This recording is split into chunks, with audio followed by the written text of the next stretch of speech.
Nau mai, haere mai. Welcome to the FAQ podcast, where we invite people from all walks of lives to just discuss and converse about various access to equity within the context of Aotearoa. Today we invite our guests especially to share their lived experiences in identifying common threads within support systems, social networks, and knowledge that uplifts the collective human experience. Kelsey. Kia ora. This season we are exploring what does equity and knowledge look like for various communities coexisting within one society. And as Taui and Aotearoa, we recognise the mana whenua and kaitiaki of these lands. Maluseo and I have experienced most of our growth in the Waikato and want to honour Ngāti Haua, Ngāti Mahana and Ngāti Wairere. We are grateful for the connections our whakapapa weave through for us to be able to connect and grow with community through the whākau kaupapa. Maluseo and I would also like to honour our queer ancestors who fought for our rights and visibilities as equitable citizens of the world. Kia ora, my name is Kelsey and I use they them pronouns. Noa ngata takoa, o te wasa Maluseo Monise, hi everybody, my name is Maluseo Monise and people use he, him pronouns for me and I'm comfortable with that. And you already know how we work in the FAQ. We're in the business of giving our guests the honour of introducing themselves in the moment. So we're just going to pass it over to our beautiful guests. Kia ora na tātou katoa toa, ko Ioana Marsters talking ingoa. My name is Ioana Marsters and I identify with she, her pronouns. Hey. Kia ora. Kia ora whānau, my name's Josh and I identify with he, him pronouns. Kia ora. Kia ora. Oh my god, I'm so stoked that you guys are both here.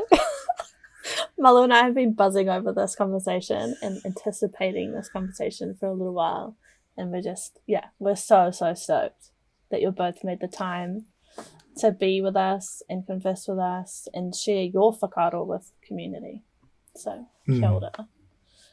We're curious, so we want to kick off the kōrero with asking you, what is knowledge to you?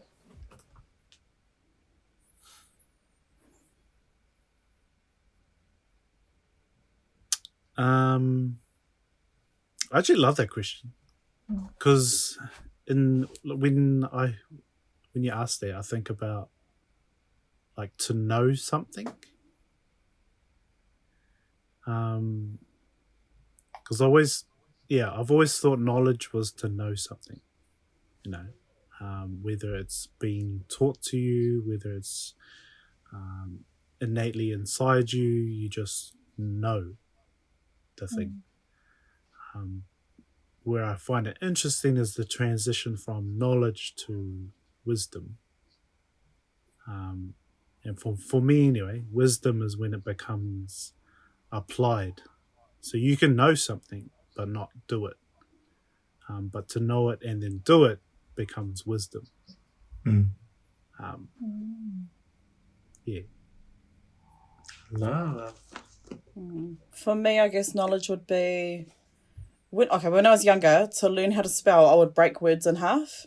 And so I tend to do it now as an adult. So when I think of knowledge, I think of a ledge, almost like a bookcase ledge. And then things that I know, I like pop it on the ledge.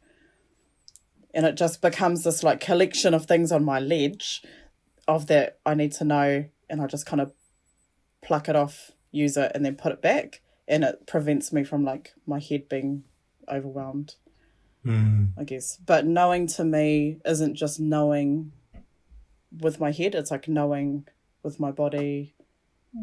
It's about knowing with my senses. Because I often think about your senses are not just like, what do you see with your eyes? It's like, what do you see with your mind? What do you see with your hands? And so I think about knowledge in the same way. Like, what do I know in my heart? What do I know in my feet? So it's a living, breathing way of living, I guess. Not just a thing that I know, even though I pluck it off my ledge. Love. Can you both expand on both your concepts for a little bit? Because I feel like I love the fact that you're saying not, because to me, yep, and I love that transition between knowledge to wisdom, and I also love the breaking down of the word, and I feel like you two have done that in a really meaningful way, both like nuanced but the same. And so I just feel like, to me, I'm like, how do you acquire knowledge then? Like, how do you personally acquire knowledge? How do I acquire knowledge?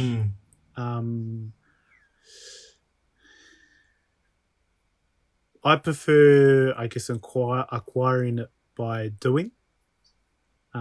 So to have someone come and show me and then do it with me. So and I guess if put into sort of, I guess, practical application. So at the moment I'm still on physical rehab journey, and so to have someone there to guide me through that. To like be physically there and be like, these are the exercises that will help strengthen these different areas of the body, and to sort of like walk me through it, where now I'm like, cool, I've seen it, I had someone explain it to me, that knowledge has now been transferred to me, and now it's the like, that's all well and good, I know it, but then now I have to go and do it. And that's that sort of transition from knowledge to wisdom for me. By now I'm going to do those exercises, and put them into practice. Resonate hardly. Yeah. I'm curious if there's been any times in that doing that, if there's been any resistance and how you moved through that. Oh, yeah.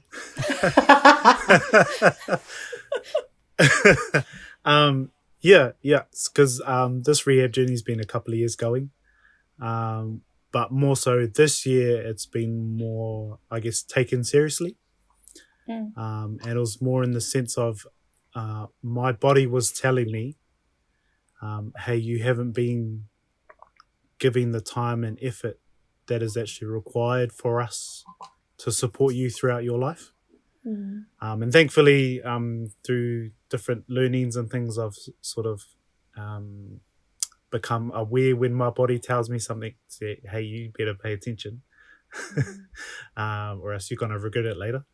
And yes, so that was the sort of push that helped me get over that hump of, oh, yeah, I know what I should be doing. And now my body's saying, hey, you haven't been doing it. Which means now we're not going to be able to support you in those daily activities that you enjoy doing. Yeah. So it's, well, either you do it so you can enjoy life, or don't do it and don't complain about it later when we shut down on you. Yeah, so that can be a pretty big motivator when it comes to your health and well-being. Yeah, for sure. And that listening to your body was something that I used to struggle with, and it was when my body was like a similar experience a little while ago, and I was like, if you don't sort your shit out, pretty much, we're done. So, but it took getting to that crisis point, I guess, for me to actually start listening, and I definitely feel like my body is just like a thing that's here to serve me rather than to be connected between my mind, my body, and my soul. And I definitely feel that in proximity to each of those a lot closer now than it used to. So I'm curious, what was that journey like for you, of the coming into and the actually listening to your body rather than like, oh, she'll be right, like you know? Like, what did that journey look like for you? I think I have somewhat of an unfair advantage because of the work that I do, being sort of around physical rehab as a career. So I'm constantly, I guess, preaching to people that, hey, go do your exercises. It's going to strengthen your body. You're going to help your body to be able to recover. And then all of a sudden it's like, well, you're telling all these people this thing all day, every day. why aren't you doing it? Why aren't you walking the walk? It's like, oh, okay. Get the mirror out. Yeah. Way to be subtle about it. But I think just being in that environment, it's really fostered that or nurtured that within me to be like, okay, no, fair enough. It's no good just me saying all these things that I've learnt that I know, that, I know exercise is good for me. I know being mindful of the diet and the things that I'm consuming is good for me. Mm. But, you got to do it to actually live it. Yeah. These are living concepts instead of just these theoretical, keep them on the shelf or on the ledge. Josh has got this really interesting way of looking at things as well, which I've learnt a lot from myself. And most of it came when I was pregnant with our son Anthem. And I would do things and they would hurt. And he's like, oh, do it then, but don't complain about it later. And I'd almost be like, oh, if I can't complain about it, I'm not going to do it then. If the privilege of complaining about it later has been taken away, then yes, I will do something about it.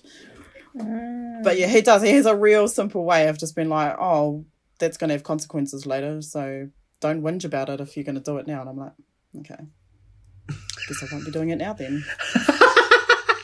Just for context, it was like eating spicy food, gonna have heart, indigestion later. Like that sort of stuff. I'm not heartless or anything like that. Just to plug that in there. Kelsey and me have the same complexity with dairy and gluten-free. Like, we know better. Do we do better? Not all the time. But it's Swiss cheese, though. Swiss cheese. I had halloumi last night and far out. It was so good, but I felt like crap like 2 hours later. But it was so worth it. It was so worth it. Yeah. See, and that's the thing. Hey, it was worth it.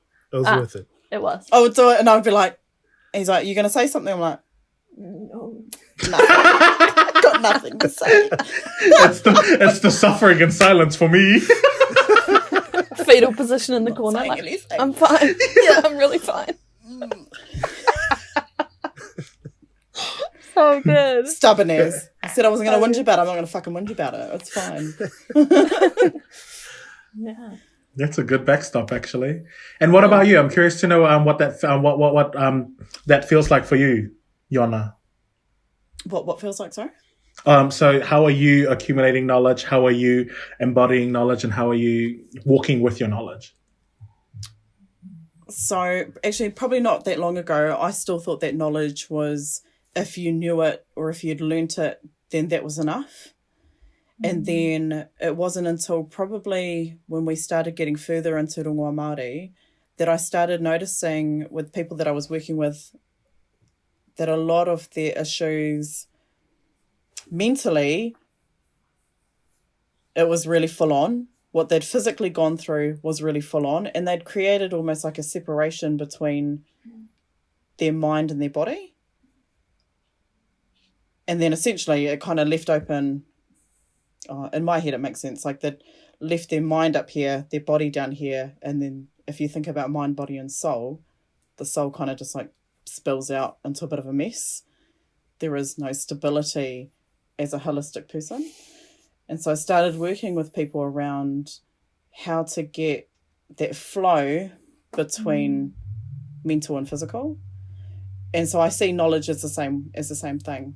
So when I know it in my mind, I almost have to wait for it to like seep into my body to know. Yeah, so it can sit on the ledge, on my ledge of knowledge, but once it's ingrained in terms of me practicing it and living it, that's when I can just call on it and it comes. So I think, yeah. Love that. That's how I see that. I'm also curious for both of you as well. What is your relationship with not knowing? And the unknown? I love not knowing.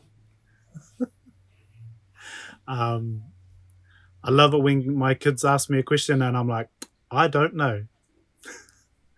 But let's go find out. Yeah. You know?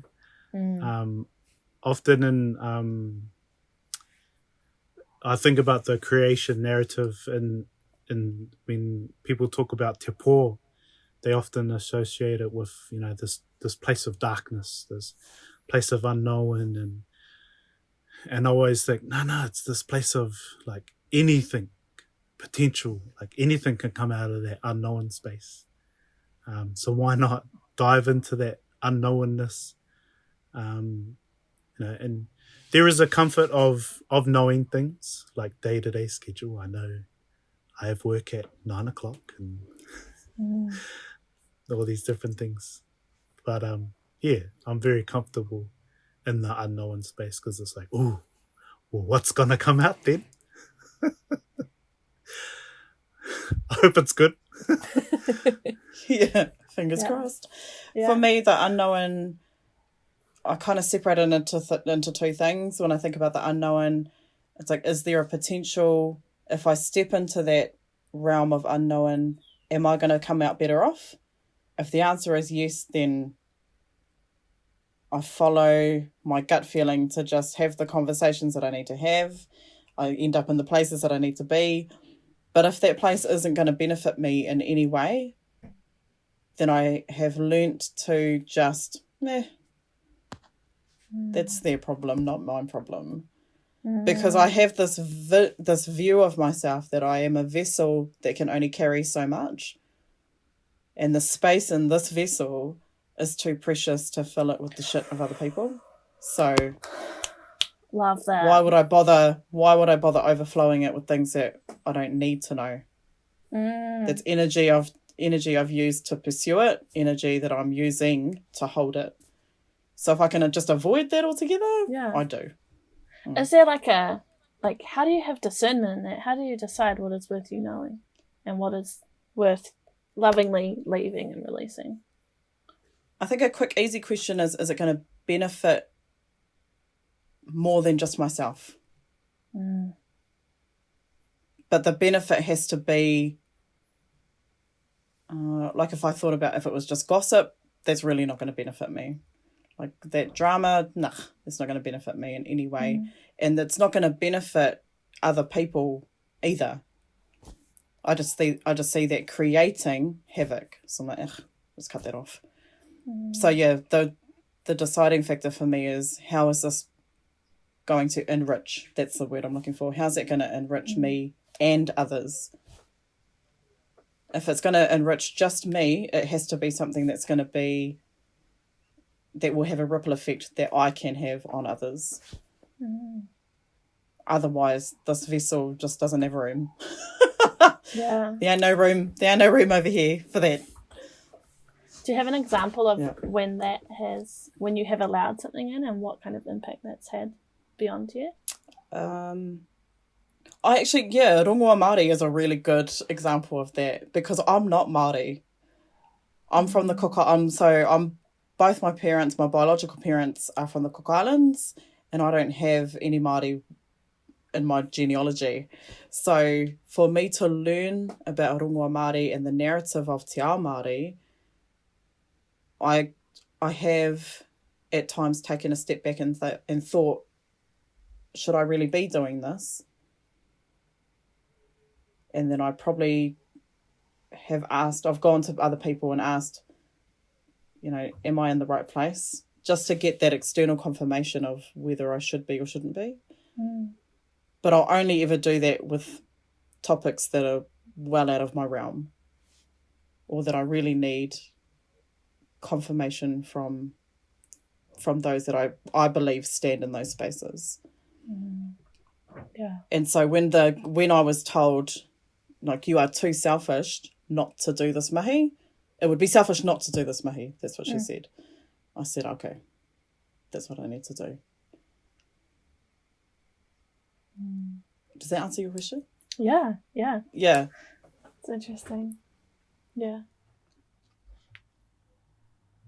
And see, this is where I really lean onto our our whakatauki of the Moana, because in my head I'm like, when we look in the Moana and Moana Nui a Kiwa, I'm like, the bodies of knowledge in Moana Nui a Kiwa belongs to the people of Moana, belongs to the fruits of Moana Nui a Kiwa. But I also understand that that's not a widely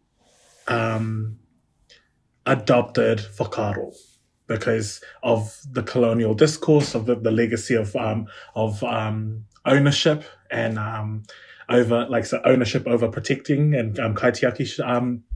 And that's one of those things where I'm like, when I think about remembrance and remembering, I'm like, our connection has been like since the beginning of time. Coloniality, 200, 500 years old. And I'm like, which stories are we letting and allowing us to lead our connections? And I also 100% respect the fact that people are on the other side of this topic, because they're still wayfinding that conversation for them. And I'm like, I love that you're able to have pose that you can check in with, and that's the beauty of that relationship, because I feel like you could understand and understand that this is not something that you play around with. Like we don't play with this.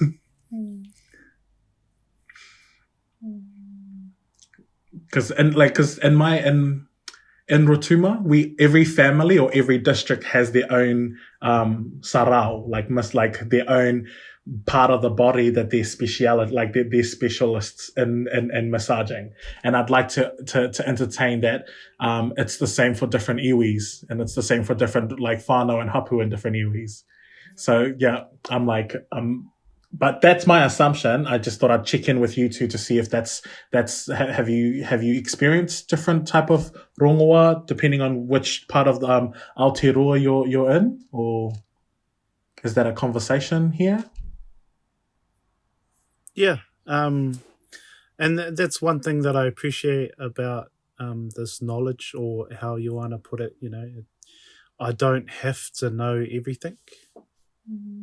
It's better for me to learn what I've been given and to really, infuse that within my body, but also to surround yourself with others that have other knowledge. Where I've always had an interest in very broad spectrum type of stuff. When I look back, I've studied horticulture. I did some study in primary teaching. I did some studying in health. I did study in counseling, none of which I'm qualified or anything like that. But I've had this such a broad interest, and coming to the realization that I don't have to know it all. I just need to know what it is that I need to know, and then surround myself with others that have that other knowledge, so that when someone comes to me and asks me and I'm like, oh, I don't know that, but I know where to direct you to go find those answers. And that's where I find it's so important having that mindset of iwi, hapu, whānau dynamics. It's ingrained into us, and from the very beginning of time. That's why we didn't have to know everything. We knew, you go and talk to auntie, or you go see uncle, or cousins over there can help you out with that. Or and so that's what I'm finding these days, is that it's more of you go and see this person, you go see this person, and then other people in turn will be like, oh no, you go talk to Josh about that, and things like that. And even between Ioana and I, there are different things that I know that I'll be like, oh, I have no idea, go and talk to Ioana about that one, because those are those areas that she's known and she's learned and taught in. So yeah, it varies across different regions within Aotearoa, and even within family dynamics. There are certain families that know certain things, and they know it because it's been passed down from generation to generation, and they've been the ones to carry that knowledge. And there may be a time where they come across someone outside of that family that they have been prepared to receive that knowledge. And cool, if that happens, awesome. But I find, knowledge is never truly lost. We just go through periods of dormancy until there are people that are ready to either bring that stuff to the surface once more or bring it to light and then start exposing it and sharing it. Love that. I see it as more quality over quantity. So the quality of that knowledge rather than how much knowledge you know, and knowing that because you have to be okay with that. You can't just demand it on someone. You have to be okay with not knowing, and knowing that what I do know, I will just enrich in that area. Stay in your lane, bub. Stay in your lane. Stay in your lane, girl. Mm-hmm. That's how. There she is. Stay in your lane. But it is. It's about staying in your lane and trusting in that the hapu and iwi around you are staying in theirs, enriching theirs, and knowing when to give over. Like, okay, that's not my strong point, but we are fortunate enough to have someone who is stronger than I. So let me place your care in them.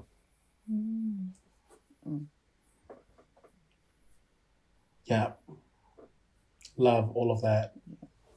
And so when I think about the different regions, that's what I think of. That's why there are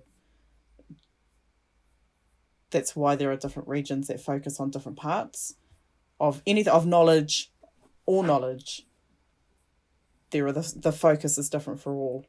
But I think that trust in each other to know that I've got this part, have you got that part, is no longer there. That open communication is no longer there. And so that mistrust has created, I guess, a form of unsafety. Yeah.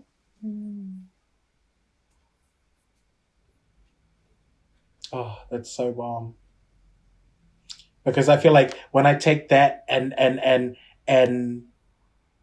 lean it, no, not lean it. When they take that as my ground and my foundation, and then put the weight of this goal-orientated, capitalistic, notion of accumulating more and more and more, and you're only worth your accumulations, I'm like, yo. And that's the earth that I feel like, for me, it took me so long to even acknowledge that. I'm like, I'm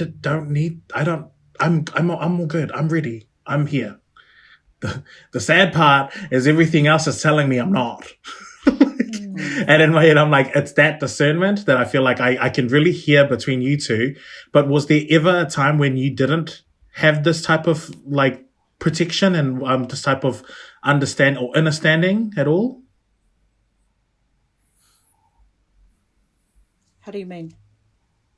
Just in terms of, so I guess I was raised on the island, and it's like everything told me that you were an individual, and you were an individual that was attached to responsibilities and roles within our community, and you had a specific role that was just yours, and you could do it. And for me, it was earning my breakfast, and I had to go and clean this one part of the of our compound, and I earned my breakfast, and our compound always looked slick. And it was because everybody did their thing, because we were the chiefly house, and that's why our house needed to look chiefly. Our sand had rake patterns in it, because your boy was colorful and it's 5 years old. I'm can barely catch the rake, but I'm But so when I look at that, it's I had that, and then I came to New Zealand, and everything was so out there that I was like, oh my Lord, where am I? I'm getting confused here. What do I do? Who am I? Blah, blah, blah, blah. And then it got to a point where I'm I just lost it all. I left it all behind, because nothing in front of me was telling me that I had purpose. I had a role. I was contributing to my family, my peoples, and I had a grounding of sorts. So I guess to me, in acknowledging and honoring that part was, I guess I'm curious to see if there was ever that part in your lives, or was there ever a time where you didn't feel as po and to as you do now? Your kōrero there actually reminded me of the, I guess, I don't know what you call it, but that saying, knowledge is power. Ah. And keeping it in that context of whānau, hapu, iwi, you know, by all of us having our role, how much more empowered we are as a whānau, as a hapu, as a iwi. But sort of growing up in a religious household, I had that purpose, I had that direction growing up, and it was pretty much laid out for me, probably till would have been like in my 20s, and then all of a sudden in my 20s it was like, cool, the world is your oyster. And I was like, whoa, hold on. For my entire life you've told me at this age this will happen, at this age this will happen, and this. So I had that knowledge, that foresight, and I knew what was to be expected of me, and I had that role where all of a sudden I was like, cool, now go be you. It's like, what? Yes. I don't even know who I am. I've spent my whole life listening to what you told me to do. And so for me that was probably that transition space of like, whoa, okay, well then who am I in this space without having to be, there's no next step laid out for me. It's just, you get to decide now. It's like, well, hold on.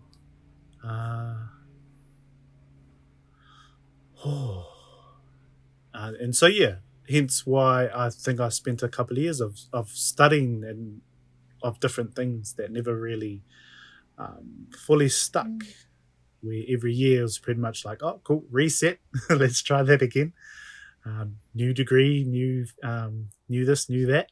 Nope, that didn't work out. Reset, started again.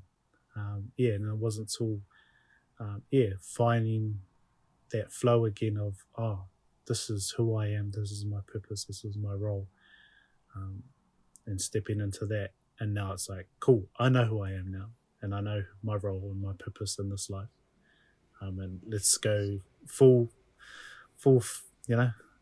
pedal, as fast, as hard as we can. Let's go dive straight into that. Thank you. And you are right, knowledge is power. What if so what is knowledge as healing for you?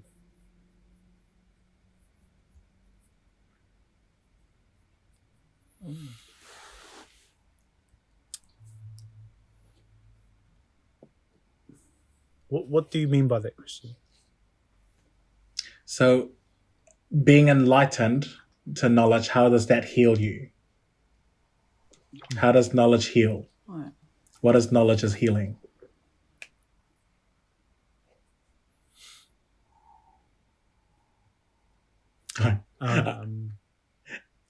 Sorry, I had to be like, that's like your whole existence right now. It's like, where do I start? Wait, do I start with A or do I go into the numbers? So that's why I'm like, hey, the pause was because it's like, well, where does this start?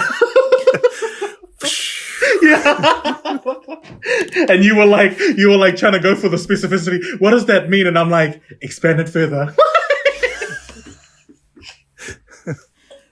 So apologies, but yes, go there. To me, how does knowledge heal us, or how do we use it to help others? Both, actually. Yeah, Either? that's beautiful.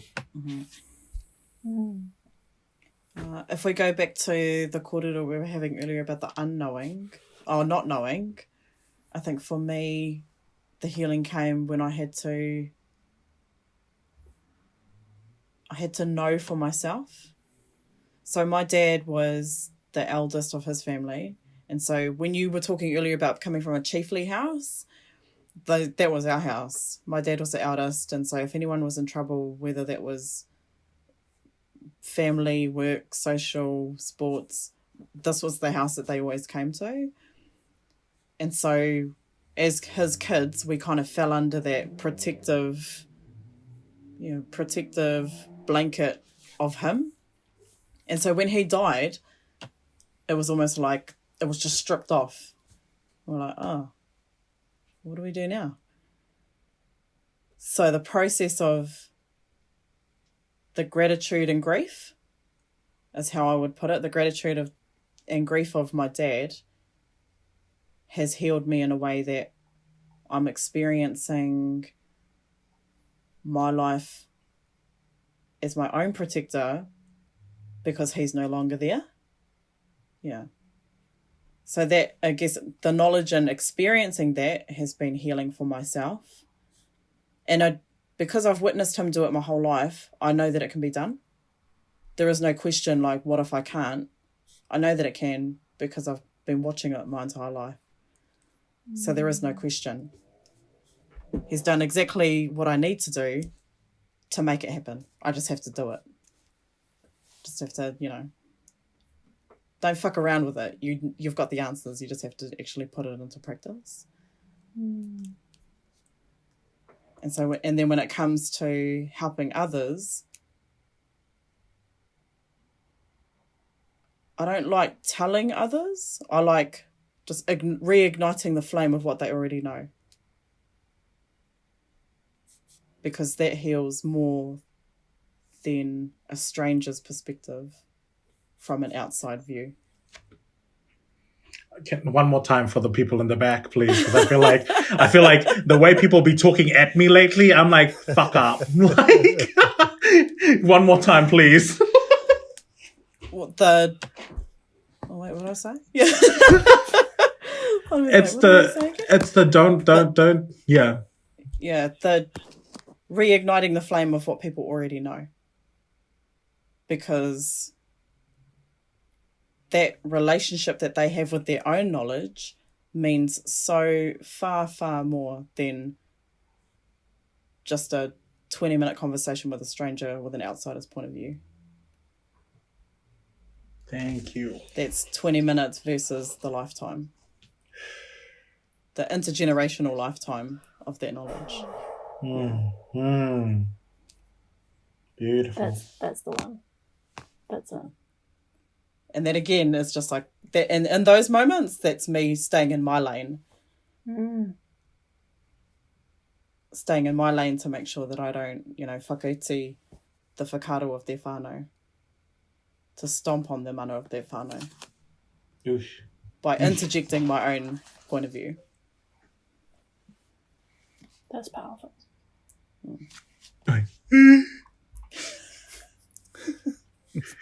Can you stop being a mirror now? Like, yeah. Like, oh my God, that's so good. As I look internally, fuck. I don't know. What about you, Josh? How do you follow that? Next question.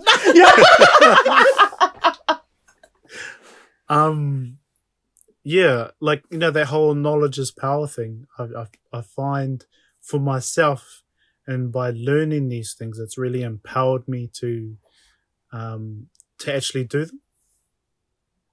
Because often, as I'm finding more often, people are sort of asking, can you share X, Y, Z? There's still a little part of me that's like, I'm just a little Māori boy that lives down the road. Like, why are you asking me? But it's like, no, you've been given that knowledge. So who are you to not share it? Now that it's been passed on to you. Because really, all of this knowledge that I've received was once passed on to my teachers. And they did their dutiful job of passing it on. And so now it falls onto my shoulders to be like, well, pass it on. Don't sit around with it. Or else what was the point of teaching you? And it reminds me of a conversation I had with Donna Kerridge. She mentioned in terms of the types of people that she interacts with in her mahi. But she said, what if that word didn't exist? So if we take sort of, I guess, depression, if the word depression didn't exist, what is it that you're going through? And so it's almost like I'm going to take away a bit of knowledge to add more. So take away that knowledge of the word depression. Now, what is it that you're going through? Because there's these big, broad terms that we can slip things under, and it's like, You better no, go it's there. okay. You better go there.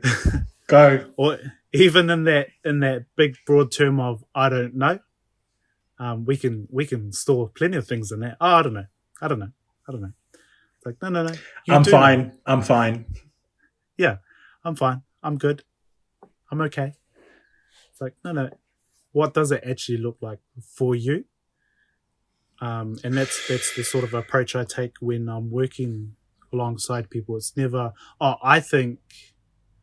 No, tell me what you think. Yee. Tell me what you feel. Tell me what your lived experience is. Because mine's completely different. We may have the exact same injury or exact same trauma, but how you experience that is completely different to me. Mm. So I want to know about what that looks like for you. And then what are you doing to help you? And then these are some things that I've been taught that have helped me. Give them a go. And if they don't work for you, I know other people that can come on board to help out as well and teach you things that they've learned. And that's that whole sort of whānau hapa iwi, being empowered to like gather around everyone. So it's not so much I'll tell you da. You tell me, and then, okay, these are the tools that I've found helpful when I've gone through that. And if it doesn't work, then come and tell me it doesn't work. If it doesn't sit with you, or if you're sitting there and you're like, man, Joshua's full of bullshit, that's okay. That's really okay. Because there are others out there that you'll come across and you'll be like, that's it. That's that thing I needed. Oh, this is so good. Yeah. I love those conversations. Sorry, you go. Go. Oh, it was just those conversations of, and I find that it comes up quite often when I'm asking for their opinion. It's that habit of being prescribed and told, and what do you call it? When people are prescribing to you constantly, and their voice has just gotten quieter and quieter. So when I'm asking, what do you think? They're like, it brings out this real deep discomfort because they're so unfamiliar with voicing what they think. And it reminded me of in the very beginning when you were talking about your next journey, Kasi, how you've got, you know that you've got everything that you already need. I love building on that platform because it's already established for some people. So why would I bother possibly wasting my time and theirs re-establishing something that's not even helpful? Wow. Yeah. That hits differently. That hits so differently. Like, who am I to put a stake in the ground to say, let's start here then, when I know for a fact that somewhere in there it's already been started. You've just left it because it's either been forgotten or things out here have gotten louder. They're too loud to remember that, that's right, I already started that. But it's about having those conversations, like Josh was saying, to kind of rustle around in the bushes to be like, oh shit, that's right, I forgot that was there. Yeah. Love that. I was going to say, Josh, you'll the way that you're saying, this was what worked for me. And then, Ioana, you went on to like say that we prescribe for people. So, like, I like the language that you both use around, well, this was my experience, rather than, you should do this, you should do that. There's so much of that in the world. And I really want to honour you both for being like, well, this is what I've done, take what you want, pretty much. So, yeah, it's amazing because it's like on the receiving side, like, obviously we all receive these things all the time, but when someone says, you should do that, why haven't you done this? It can really negate the effort that you've already put into something. And it can take away from your experience and be like, oh, well, you haven't tried hard enough because you haven't done this. And this worked for me. Such trash, man. Like, it's such trash, but like, Oh, straight up. yeah. Yeah, yeah. Thanks for being like that. You're cool. Cool people. Well, like in a child when people are like, why haven't you tried this? And I'm like, because it sounds fucking stupid. That's why I haven't tried it. Yeah.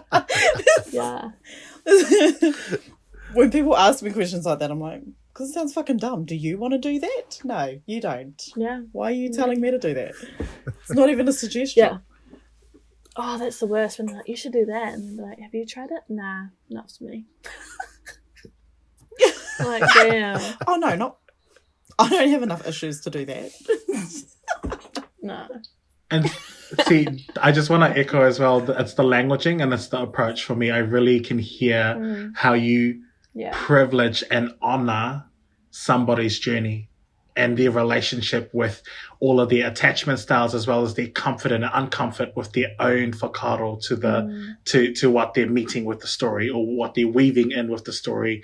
And even if the story is not even woven by them, you know, and it's intergenerational. And I love the recentering the person and their relationship with their whakaaro, as opposed to being like boom, boom, boom. I also just, as both of you were talking, I was really being inspired, because that's what I'm experiencing in professionalism, where it's like people don't want to feel, but then are underpacking everything around being like having passive aggressive conversations. And the normalization of passive aggressiveness is like, in my head, I'm like, bruv, there's a whole lot of fakery happening. There's a whole lot of, and I guess when you can hear that like tone, I'm like this. It's not so much about how high or low your frequency is. It's about how fake you feel like your tone is coming across. For me, thank you. Thank you. I'm like, And so to me, I just really want to honor the fact that you've helped me bridge that understanding from my lens. But I know that you're talking about a completely different lens. And I feel like that's the power of knowledge, is when it becomes an invitation, people connect the dots for themselves. But when it's prescribed, people don't know what to do with it, or they think it's this abstract knowledge that they have to climb to. And I'm like, bruv, you've already done the climbing. Or your people have already done it. This thing that you think is far away is actually quite close. You have it. Thank you, too. So I just want to thank you, too, for that. And also wanted to round us off with our question around being like, what's the whākī conversation around this, around your area? So if your area is around healing people through rongoā, or just healing in general, what is the whākī conversation? What are we not talking about? Or what is the whākī conversations for you in that field? Or in that love, I should say. Field just makes it sound like a discipline or something.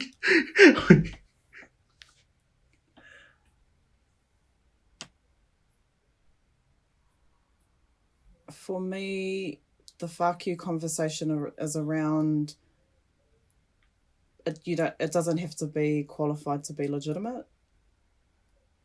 Does it make sense? It doesn't go there. It doesn't have to be. It doesn't have to be signed off by anyone for it to be legitimate. You know, your whānau have already put in the work, like hundreds of years of work. Who's anyone to say that that's not legitimate work? Who's to say that doesn't qualify in their lives today? That's the whākī conversation. Like, who are you to tell anyone that what they know works for them isn't good enough? Yeah, you have no fucking idea the work that's gone on years before they even arrived to say that your point of view, or that your status or your class or your anything can override any of that for someone else. Stay in your lane, bitch. Yeah. Stay in your fucking lane, girl. Thank you. That's the title of the podcast. Not joking. Stay in your lane, bitch.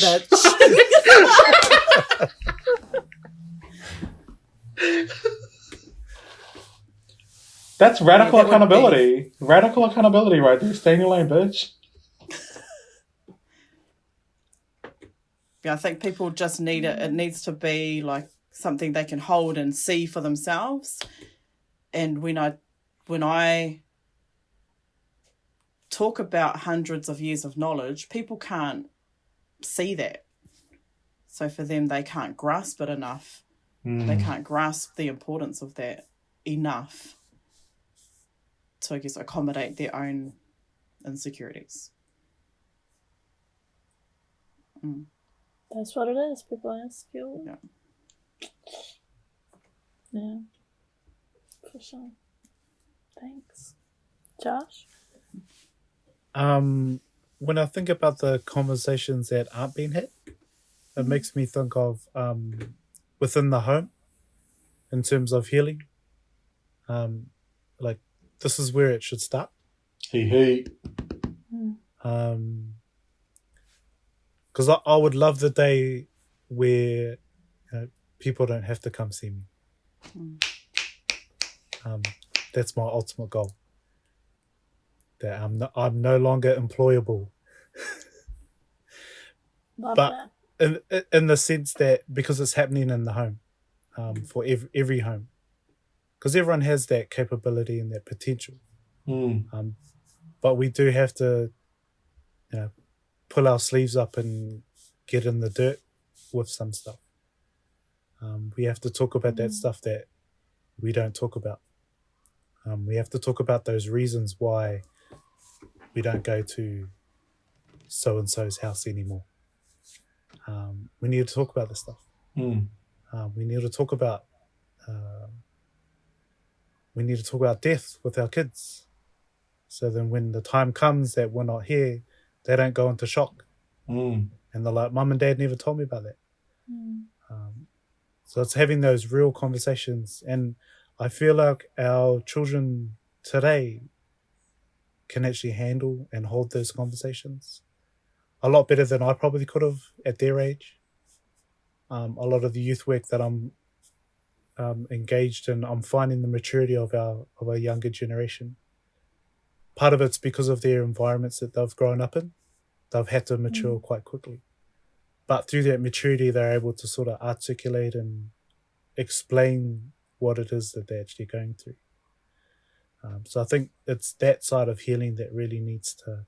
It's happening, but it really needs to sort of gain more momentum within the home, within the structure of their parents, children, any sort of dynamic that it is in within a home, that it needs to happen. So then it's not this thing we don't talk about anymore. It's in the light. We all know it. And now we can all do something about it now because it's in the light. It's known. It's not, we didn't slip it under that, I don't know. Let's pull it out of that, I don't know. And now, I know. It's not easy. I don't like talking about it. It's uncomfortable. But now I know. And now you know. So you can keep me accountable for that thing. X, Y, Z. And then now we can, I guess to tie it back, as a society, we are all empowered. It's and I always I always have this little thing in the back of my head when people are talking about one people or one something. I'm like, that doesn't always sit well with me in the sense that I never want it to be one people. I want a multiple of people. Because you bring your individuality, you bring you to the whole instead of let's all be one. It's like one what though? Yeah.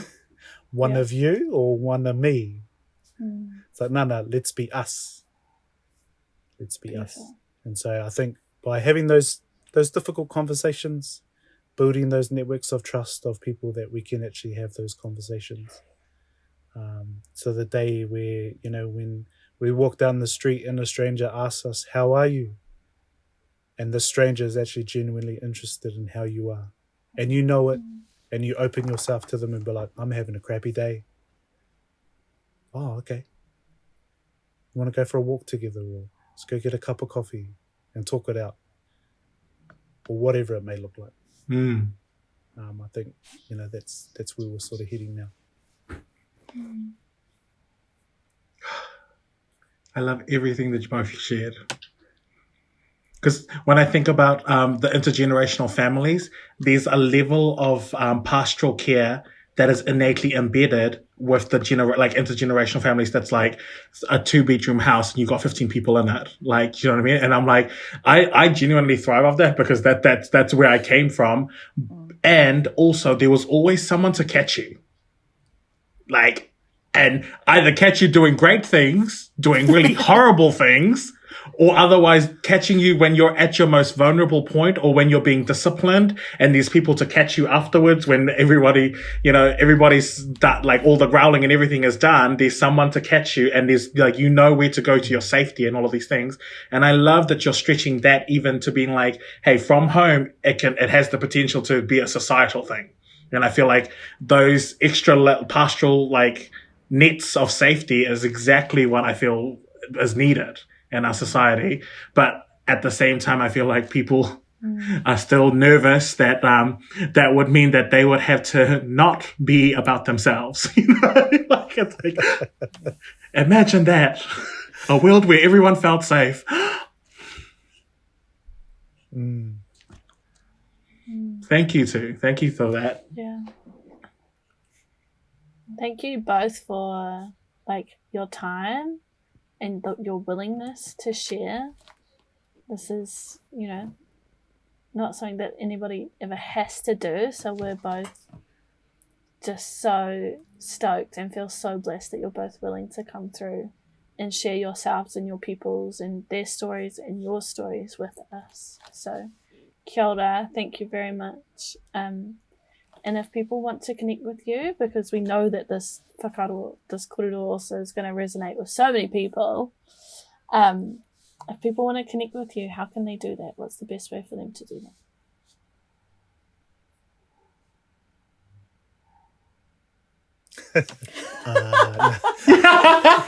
Wait, don't. They can set up a podcast. Wait, they can, if they speak money, come through. No. Legit.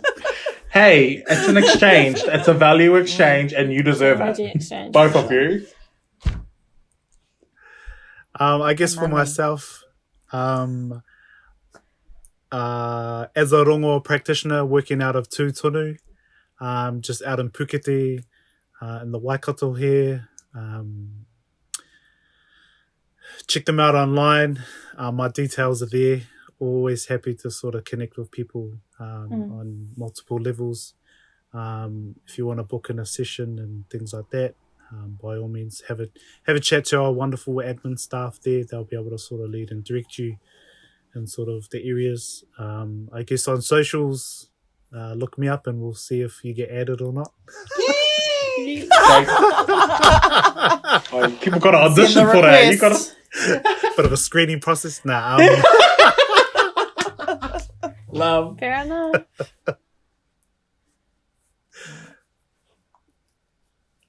Mine are all the same avenues, pretty much. Or if you just look at Josh's jersey, there's Haku Creations. That's me as well. So there's a web, hakukreations.com. That's my website. But also just social media. There's no limits to how people can reach us. You see us, ring us, email, Facebook, Insta, any of it. But yeah, if you get a reply or not. Nah. Nah. No sense. But no, I'm always willing. Like, I've always got the time of day to just hear them out and either help or direct. Yeah. Because those connections are where opportunities are born. So try and make the most of them. Yeah. Love. Just like Kelsey sitting at the next table at Seed. Yeah. The That web was- weaves on. Yeah. Yeah. That was the first time, I'd never seen you guys before. No clue. You guys came through and it was amazing. And yeah, I'm just And I so... can't remember. We were talking to someone and then I just heard your voice behind my shoulder. I'm like, who are you? Who are Who are you? you? Yeah. You is me. And Yeah, for sure. Yeah. Ioana, do you remember the first time we met? Was that into... What was it? Intra-agency. Intra-agency. Yeah, I was working... Pacific and yeah. Waikato. That's right. And then next to the minute we're having coffee at Starbucks. With my Rose. Yep. Too much was spilt on that day. Too much was spilt on that day. But also, I love that we already connected, and we were like, and straight away in a professional setting. I was like, no, we different, okay? We not on the same level. And I'm like, the level of openness that you invited me into, I'm like, nah, you got some powers out here. You got some, you know what you were doing. You know what you did. But yes, foi actually ngata takoa, foi actually se aurua, foi actually hanisma, ngarwene aurua rochoke se koinang tutua takoa ni rente ismang siya ma koinang ni konohuang ni os, alulumokia ma ahoyokia. I was just mahiing to both of you because, for me, it's an honor to see people with genuine hearts who have gone through struggles that are very, very not palatable to the collective. But for me, I what I'm really seeing as being mirrored to me about what I can take away from this moment is that you two have alchemized and were receptible to learning from your own lessons. I think about Ioana, when you were talking about learning from your father's gifts and how that mirrored to you, that you already knew what you were doing. And you already got all of that. Like that was, I was like, yo, that's bomb. Like that hit differently, hard, because I'm like, I'm of the same thing with my grandma.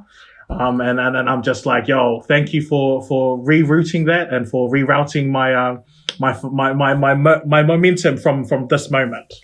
And, Josh, I don't even know where to start with you. Okay, you have me, and I feel like we need to book I need to book a session so that we could just talk for 4 hours about about ignorance and about the unknown, because I'm like I swim way too comfortably in that to a point where it's like I can see people being like, bro, are you fucking crazy? Like, are you? No one talks like that, and. And I'm like, when I'm hearing like how comfortable you swim in Te Po for potential, I'm like this. I think that maybe someone's deeper in Te Po than I am. So thank you for mirroring that to me. And if I got the wrong reflection, then please let me know. But I'm getting the feeling that when you dismantle words and you reconstruct words and then you just even remove words to open up room for conversations, I'm like, yo, that's me. Like. That's me. I love that. So yes, on behalf of Kelsey and myself, and as well as on behalf of the Whākī Kaupapa and podcast, thank you both and your peoples for allowing you to be here, as well as allowing us to be able to weave how your people's knowing and not knowing can enrich and inform the Whākī podcast, because these are the conversations that we yearn for and we value. So deep gratitude to both of you. Thank you. Foyaksha. I just want to thank you both as well for giving this little Māori boy and her beautiful wahine a platform to gas bag on. But yeah, for giving us this sort of platform and being able to speak what it is that we live. Feel very honoured to be able to come across both of you in your journeys, and to be able to share our time and space together, to be able to walk each other's journeys just for this short, brief time. And I imagine this won't be the last time that we'll be connecting. I imagine we'll have many intersections throughout life. And I look forward to all of those many gatherings. Kia ora. Yeah. Ka mihi nui ki a kōrero mo tō mahi. Thank you so much for having us. When we got the invite, you should have seen us. We were like, oi, did you get the email? Did you read that email? We were like, Wait, that's how we were excited feeling when as y'all fuck. replied. Or well, when y'all said yes. We were like, and then Yeah. I think when we like first got together for the call, I was like, okay, cool, Ioana, cool. Cool, oi. That's what we were doing on our side. We're like, be cool, be cool. I don't. Me telling all my tribe, sit down, okay? Yeah, we'll do a podcast. Yeah, that's okay. No, all right. But I Love it. have. I don't know. I feel like I've known you guys for ages, and the more that we talk, the more I feel like that. I'm like, oh, I love it because it just works. Just works. And Josh can do his weird thing, and they just get it. I love it. Literally, I feel like so we had to have because of this conversation that like Kelsey's my soulmate. So when I'm looking at our dynamics and your dynamics, I'm like, I feel like y'all are just a straight us. Because Kelsey's always just coming through with the sharp, bro, come back to the fucking reality. Like, you're going off. When Josh and Ioana are together, sometime he'll like, he's here and then, oh.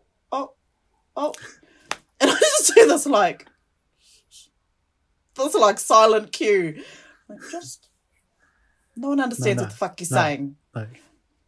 Come on in, the water's fine. Yeah. Swim deeper. Part of me's like, you keep going, no one's going to get in the fucking water. You need to bring it back a bit. All right, we started off with a jingle. Let's end with a jingle, okay? So, the fuck you. Fuck you. Girl. Fuck you. It was your timing. I'm glad that wasn't me. I was so stressing. I'm like, oh no, oh this again. See, I told you the 1, 2, 3. Fuck you. He's rehearsing in the moment. That's it. We're going to have practice, okay? We're going to add it to the video that we're going to have practice for the fuck you jingle. Oh my god. Come on, let's go. The fuck you. Fuck you. Fuck you. Fuck you. Hey, the fuck you. Fuck you. You're done. I'm sorry. We'll just have to replay the intro for the outro.